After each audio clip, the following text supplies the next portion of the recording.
सीधा बस।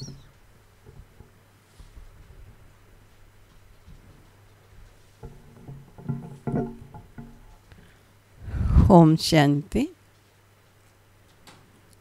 मैं सोच रही थी कि कोई भी गवर्नमेंट के अपने कुछ लॉज होते हैं और कुछ ऑर्डर्स भी होते हैं जो सिटीजन्स को फॉलो करने होते हैं, और अगर कोई उनका ब्रेक करता है तो ज़रूर है दंड का भागी बनता है। उन्हें लॉज एंड ऑर्डर्स में चलना होता है। तो बाबा ने भी हम बच्चों को कहा हुआ है, तुम बच्चे मुझ प्रभु से अपनी प्रीत जोड़ते हो, मेरे से अपना नाता जोड़ते हो, और मैं आपको गारंटी करता हूँ कि मेरे संबंध में अगर आपने मेरे से नाता जोड़ लिया है तो मैं आपको किए हुए सब पापों से मुक्त कर दूँगा।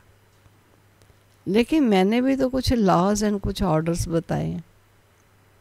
सबसे पहला लॉ जो बाबा ने बताया है कि मेरे साथ सारे रिश्ते जोड़ने होंगे।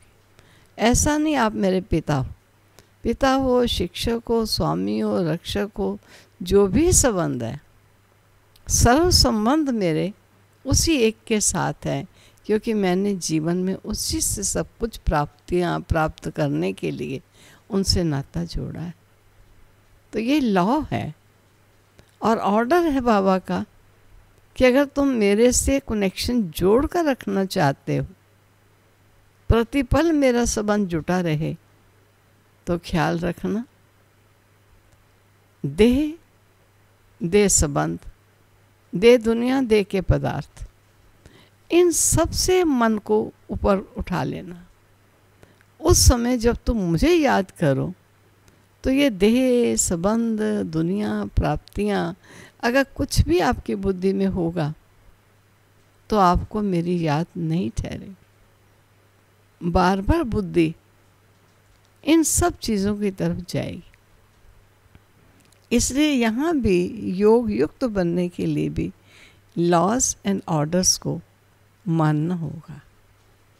हम पूछें अपने आप से, ज़रूरत पड़ती है तो हम किसी को अपना मामा चाचा कहते हैं, कोई हर्ज नहीं, संबंध है दुनिया में।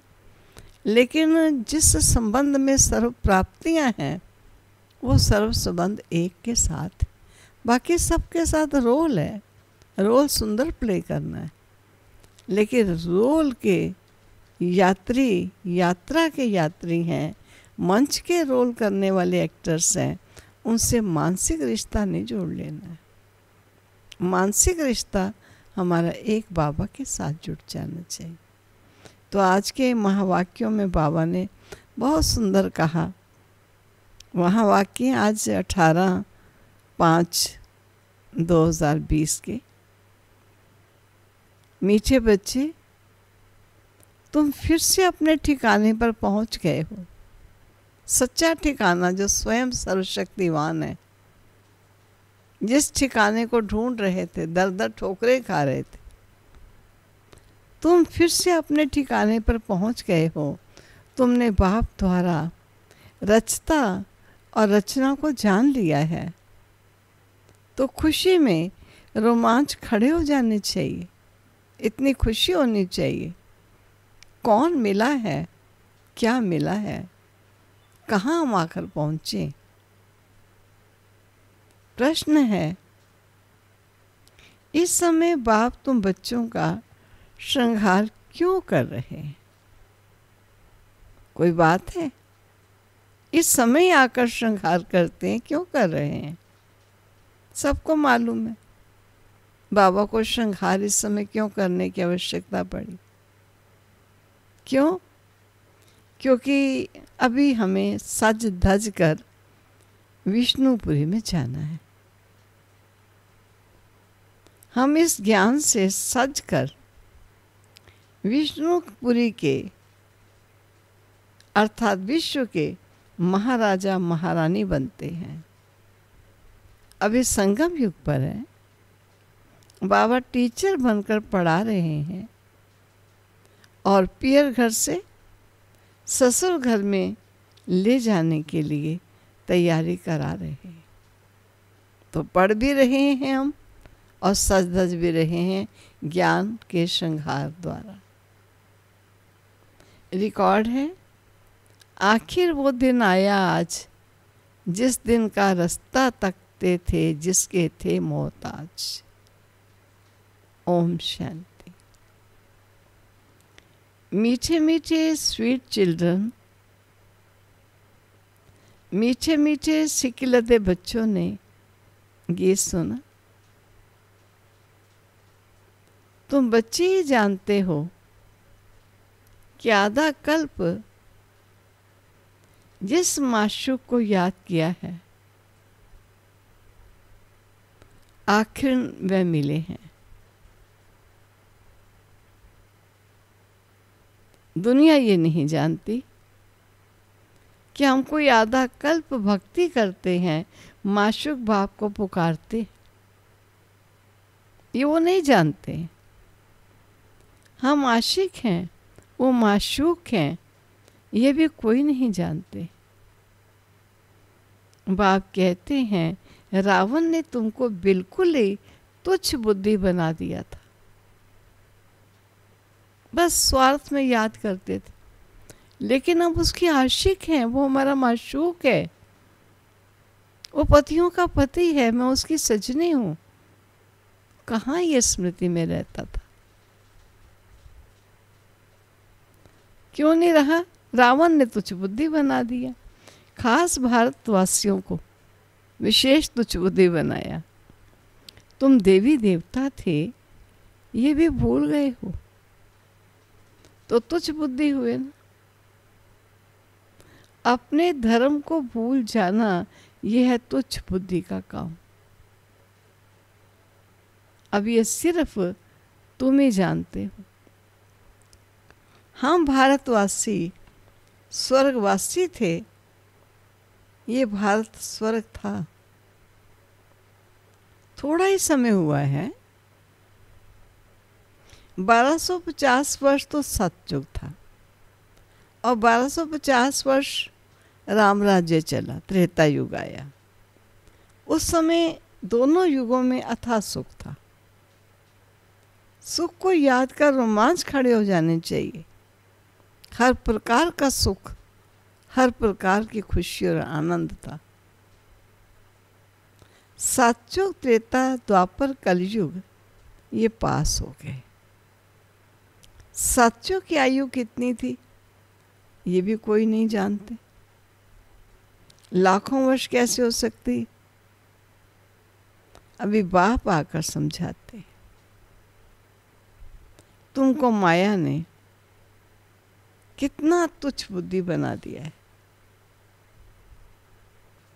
दुनिया में कोई अपने को तुच्छ बुद्धि समझते नहीं है, माया ने बना दिया है, लेकिन कोई तुच्छ बुद्धि समझते नहीं है। और तुम जानते हो कि हम कल तुच्छ बुद्धि थे। अभी बाबा ने इतनी बुद्धि दी है जो रचता और रचना के आदि मध्यंत को हम जान गए हैं।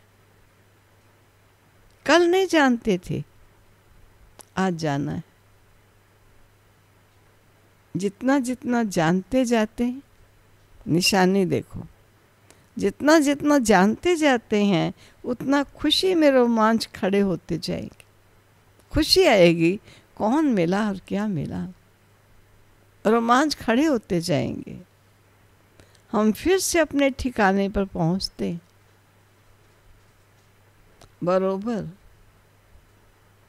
बाप ने हमको स्वर्ग की राजाई दी थी, फिर हमने गवा दी, अभी पतित बन पड़े हैं। सतयुग को पतित नहीं कहेंगे, वह है ही पावन दुनिया। मनुष्य कहते हैं हे पतित पावन आओ। रावण राज्य में पावन ऊंच कोई हो ही नहीं सकता। ऊंचे ते ऊंचा बाप के बच्चे बने तो ऊंचे भी बने ना। वैसे कोई ऊंचा नहीं था, लेकिन जब इस रावण के युग में हम बाबा के बच्चे बन गए तो हम ऊंचे थे ऊंचे बन गए। तुम बच्चों ने बाप को जाना है, सो भी नंबरवार पुरुषार्थ अनुसार अपने दिल से सवेरे उठकर पूछो। अमृत वेले का समय अच्छा है। सवेरे अमृत वेले बैठकर ये ख्याल करो। क्या ख्याल करो? कि बाबा हमारा बाबा भी है, हमारा टीचर भी है। ओ गॉड फादर, हे परम पिता परमात्मा तो कहते ही। अभी तुम बच्चे जानते हो, जिसको याद करते हैं हे भगवान, अभी वह हमको मिला है, अभी वह हमको मिला है। हम फिर से बेहद का वर्षा ले रहे हैं। वह है लौकिक बाप, ये है बेहद का बाप। तुम्हारा लौकिक बाप भी उस बेहद के बाप को याद करते हैं। तो बापों का बाप, पतियों का पति वह हो गया ना। चाहे वो नहीं जानते, याद तो करते। तो बापों का बाप, पतियों का पति ये हो गया ना। ये भी भारतवासी कहते हैं, क्योंकि भी मैं बापों का बाप, पतियों का पति बनता हूँ। अभी मैं तुम्हारा बाप भी हूँ, तुम बच्चे बने हो, बाबा बाबा कहते रहते हो। अभी फिर तुमको विष्णुपुरी ससुर घर में ले जाता हूँ। ये तुम्हारे बाप का घर है, ये है जहाँ भी हो तुम्हारे बाप का घर है। फिर ससुर घर जाएंगे।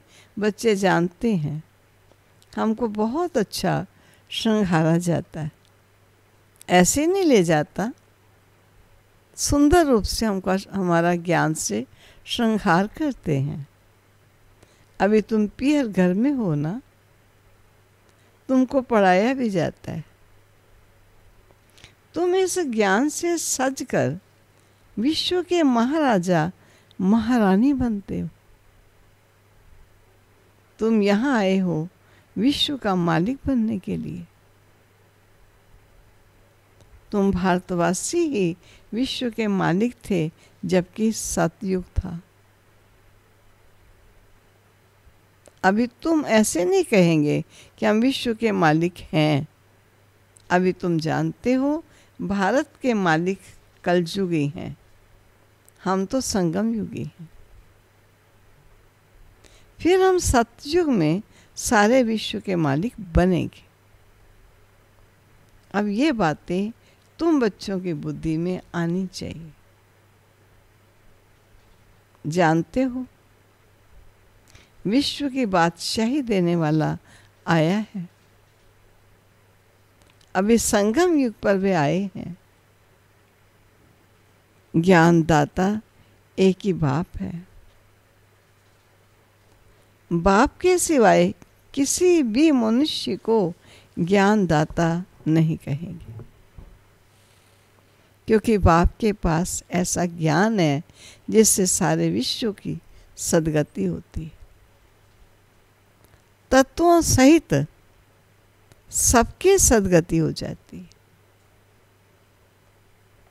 मनुष्य के पास सद्गति का ज्ञान है ही नहीं। गति सद्गति दाता ही एक है, तो सद्गति का ज्ञान और किसके पास होगा?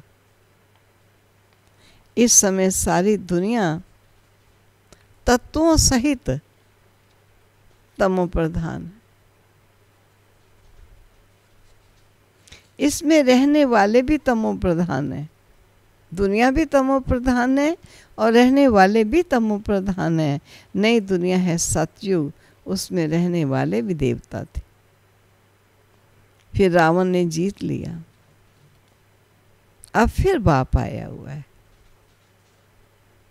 तुम बच्चे कहते हो हम जाते हैं बाप दादा के पास।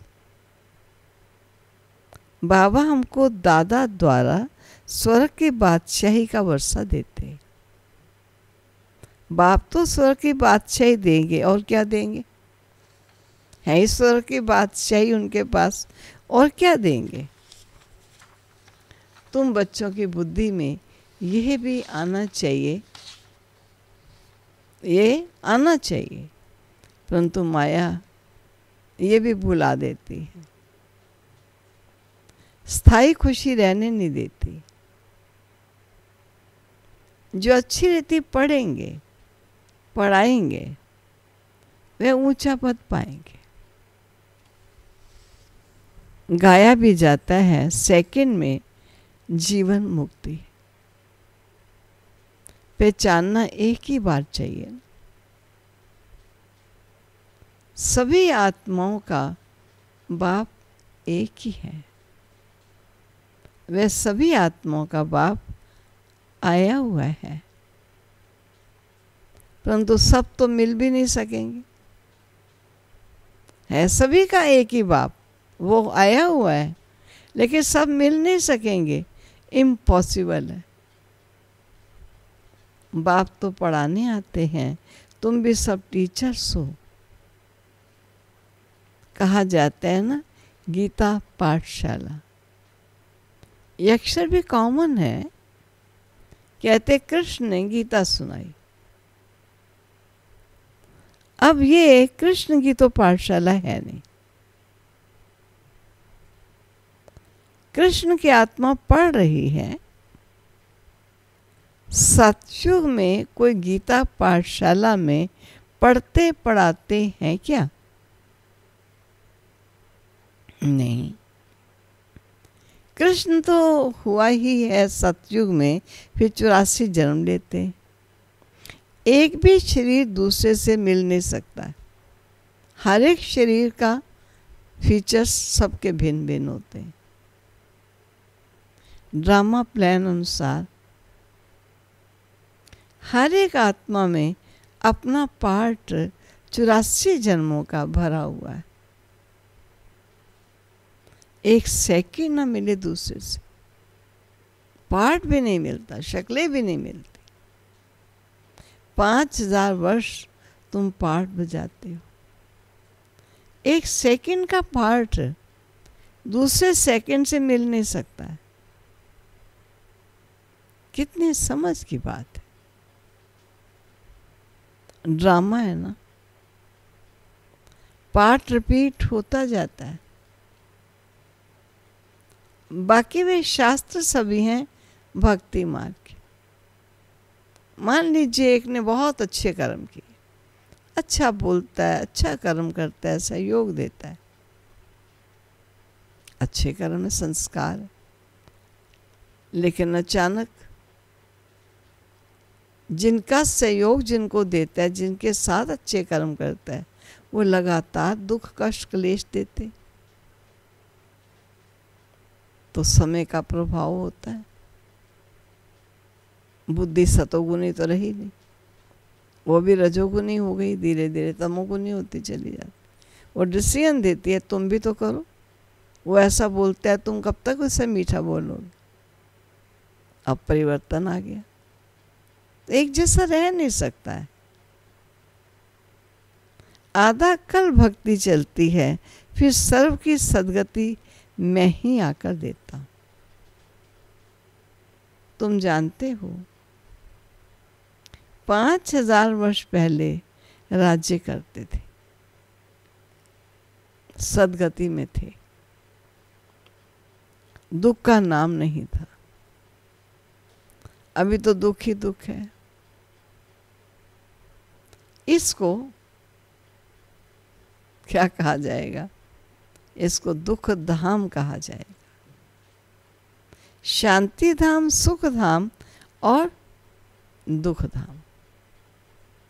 भारतवासियों को आकर सुख धाम का रास्ता बताता हूं।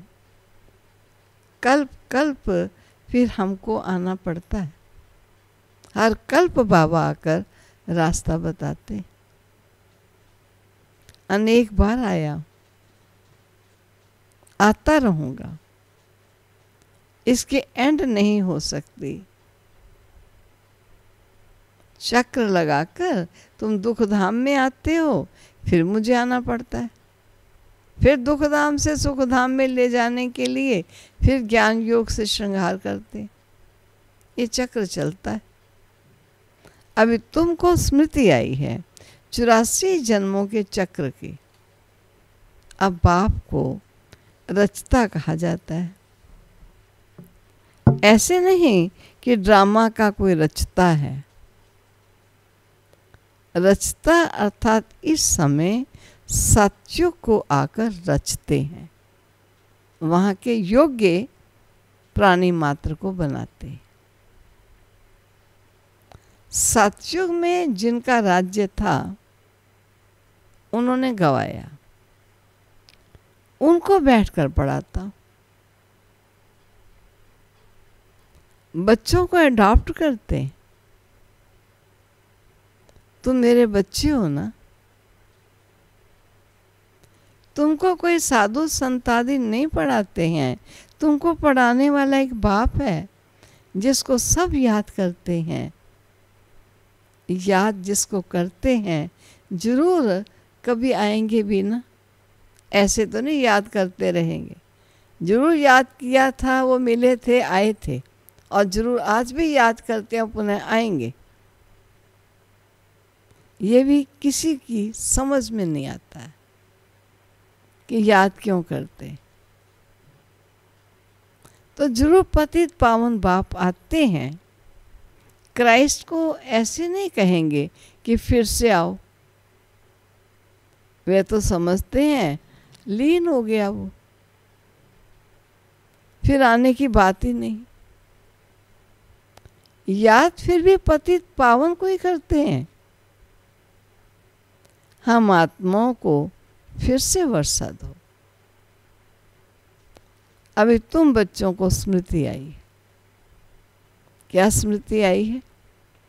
बाबा आया हुआ है, नई दुनिया की स्थापना करेंगे। वे फिर भी अपने समय पर रजो तमो में ही आएंगे। जो धर्म स्थापक जब जब आए तब तब ही आएंगे। अभी तुम बच्चे समझते हो, हम मास्टर नॉलेजफुल बच्चे, जो नॉलेजफुल से नॉलेज लेकर मास्टर नॉलेजफुल बनते हैं। एक बाप ही है जो तुम बच्चों को पढ़ाकर विश्व का मालिक बना देते, खुद नहीं बनते। इसलिए उनको कहा जाता है निष्काम सेवाधारी। मनुष्य कहते हैं हम फल की आशा नहीं रखते हैं, निष्काम सेवा करते हैं, परंतु ऐसे होता नहीं है। जैसे संस्कार ले जाते हैं उस अनुसार जन्म लेते हैं। कर्म का फल अवश्य मिलता है।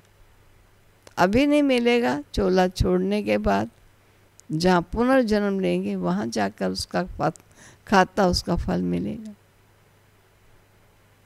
सन्यासी भी पुनर्जन्म गृहस्थियों के पास लेकर फिर संस्कारों के अनुसार सन्यास धर्म में चले जाते हैं। जैसे बाबा लड़ाई वालों का मिसाल देते हैं, कहते हैं गीता में लिखा हुआ है जो युद्ध के मैदान में मरेगा वह स्वर्ग में जाएगा। परंतु स्वर्ग का भी समय चाहिए ना। स्वर्ग तो लाखों वर्ष कह देते हैं। अब तुम जानते हो बाप क्या समझाते हैं, गीता में क्या लिख दिया है। कहते हैं भगवान वाच्य मैं सर्वव्यापी हूँ, और बाप कहते हैं मैं अपने को ऐसी गाली कैसे दूंगा कि मैं सर्वव्यापी हूँ, कुत्ते बिल्ले सब में मैं हूँ। मैं ऐसी गाली कैसे दूंगा? मुझे तो ज्ञान सागर कहते हो, मैं अपने को फिर ये कैसे कहूँगा? कितना झूठ है। कई बार बाबा कहते हैं झूठ सत्य की रत्ती भी नहीं। ज्ञान तो कोई में है नहीं। सन्यासी आदि का मान कितना है, क्योंकि पवित्र है। सतयुग में गुरु तो कोई होता नहीं। यहाँ तो स्त्री को कहते तुम्हारा पति गुरु ईश्वर है, दूसरा कोई गुरु नहीं करना। वह तो तब समझाया जाता था जब भक्ति भी सतो प्रधान थी। सतयुग में तो गुरु था नहीं, और भक्ति की शुरुआत में भी गुरु होते ही नहीं। पति सब कुछ होता है, गुरु नहीं करते। अब इन सब बातों को अब तुम समझते हो कि कैसे पति ही सब कुछ मानते थे। कब? उस समय कैसा था? कई मनुष्य तो ब्रह्मा कुमार कुमारियों का नाम सुनकर ही डर जाते हैं। क्यों? क्योंकि समझते हैं ये भाई बहन बनाते हैं। अरे प्रजापिता ब्रह्मा का बच्चा बनना तो अच्छा है ना। बीके स्वर का वर्षा लेते हैं, अभी तुम ले रहे हो, तुम बीके बने हो। दोनों कहते हैं हम भाई बहन हैं। शरीर का भान, विकारों की बांस निकल जाती। हम एक बाप के बच्चे भाई बहन विकारों में कैसे जा सकते हैं? ये तो महान पाप है। ये पवित्र रहने की युक्ति ड्रामा में है। सन्यासियों का है निवृत्ति मार्ग, तुम हो प्रवृत्ति मार्ग वाले, घर परिवार में रहते हो। अब तुम्हें इस छीछी दुनिया की रस्म रिवाज को छोड़कर इस दुनिया को ही भूल जाना है। तुम स्वर्ग के मालिक थे, फिर रावण ने कितना छीछी बनाया है, ये भी बाबा ने समझाया है। कोई कहे हम कैसे माने, मान लीजिए कोई ये कहता है हम कैसे माने कि 84 जन्म हमने लिए हैं। 84 जन्म लिए हैं ये तो हम अच्छा कहते हैं, 84 जन्म नहीं लिया तो ठहरेगा नहीं। समझा जाता है ये देवी देवता धर्म का नहीं, स्वर्ग में आ नहीं सकेगा, प्रजा में भी कम पद पाएगा। प्रजा में भी अच्छा पद कम पद तो है ना। अब ये बातें कोई शास्त्रों में नहीं। भगवान आकर किंगडम स्थापित करते हैं। श्री कृष्ण तो वैकुंठ का मालिक था, स्थापना बाप करते। बाबा ने गीता सुनाई, जिससे ये पद पाया, फिर तो पढ़ने पढ़ाने की दरकार ही नहीं। तुम पढ़कर पद पा लेते हो, फिर थोड़ी गीता का ज्ञान पढ़ोगे। ज्ञान से सद्गति मिल गई। जितना पुरुषार्थ उतना ऊंचा पद पाओगे। जितना पुरुषार्थ कल पहले किया था वो करते रहते हैं। साक्षी होकर देखना है,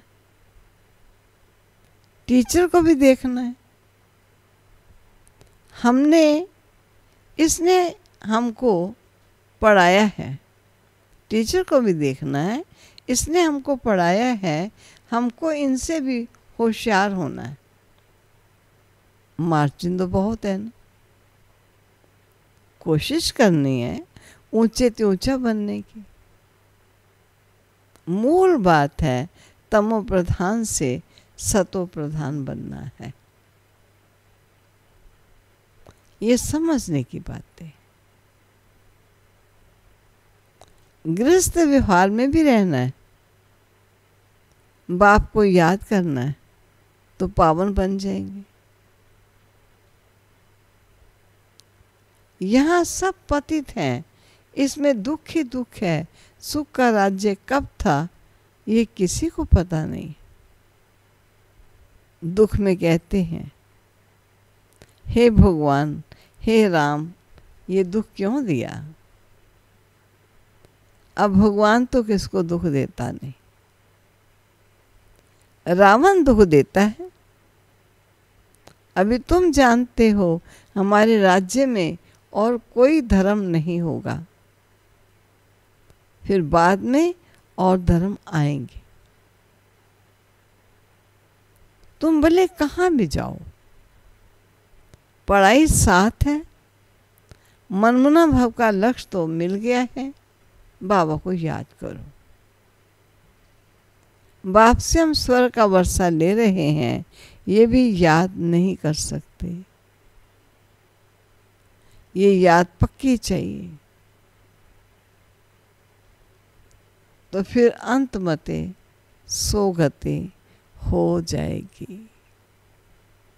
अच्छा, मीठे मीठे सिकिलदे बच्चों प्रति माता पिता बाप दादा का याद प्यारा गुड मॉर्निंग। रूहानी बाप की रूहानी बच्चों को नमस्ते। रूहानी बच्चों को रूहानी बाप नमस्ते।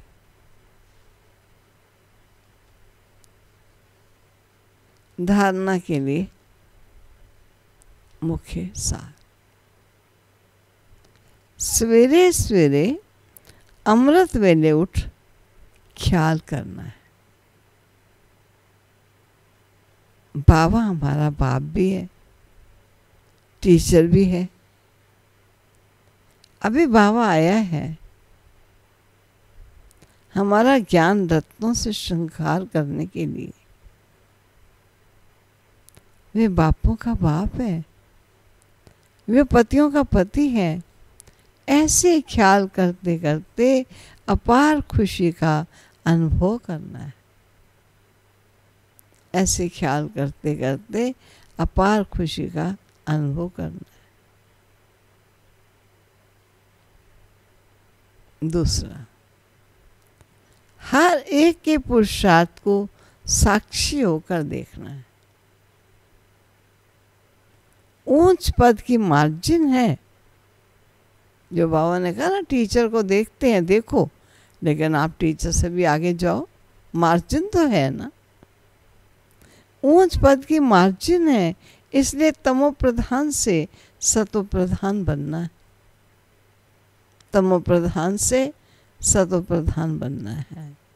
वरदान, संगम युग पर प्रत्यक्ष फल द्वारा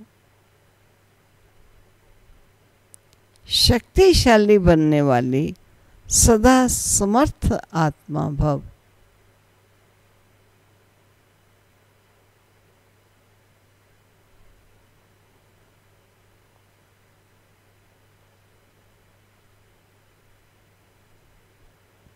इसका स्पष्टीकरण है, संगम युग पर जो आत्माएं बेहद सेवा के निमित्त बनती हैं, उन्हें निमित्त बनने का प्रत्यक्ष फल शक्ति की प्राप्ति होती है। ये प्रत्यक्ष फल ही श्रेष्ठ युग का फल है। ऐसा फल खाने वाली शक्तिशाली आत्मा किसी भी परिस्थिति के ऊपर सहज ही विजय पा लेती है। वे समर्थ बाप के साथ होने के कारण व्यर्थ से सहज मुक्त हो जाती है। जहरीले सांप समान परिस्थितियों पर भी उनकी विजय हो जाती है। इसलिए यादगार में दिखाते हैं कि श्री कृष्ण ने सर्प के सिर पर डांस किया। स्लोगन, पास विद ऑनर बनकर पास्ट को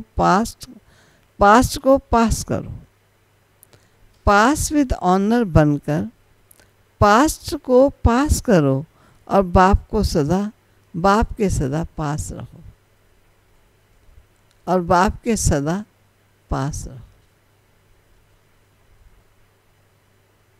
मानो जो बीती बात है उसको पास कर दो, बीत गई, बीती को बिता दो, बीत गई। और बाबा को सदा पास रखो, सदा प्रेजेंट है, मेरे साथ है, हर पल मेरे साथ है, सदा प्रेजेंट है, वो कभी भी पास्ट नहीं होता है, सदा ही प्रेजेंट रहता है। ओम शांति, ओम शांति। तो ऐसे प्यारे बाबा के महावाक्य जो हमें कहाँ से कहाँ पहुँचा रहे हैं, कितने ध्यान से सुने और ऐसे दाता से अपना इतना समीपता का कनेक्शन जोड़े, जो बस नया विश्व आया कि आया और हम नए विश्व के राज के भाग डोर संभालने वाले बाबा के बच्चे। बहुत ख्याल रखना है, ऊंचे से ऊंचा पद प्राप्त करने का पुरुषार्थ कर। चलो प्यारे बाबा पास चलो।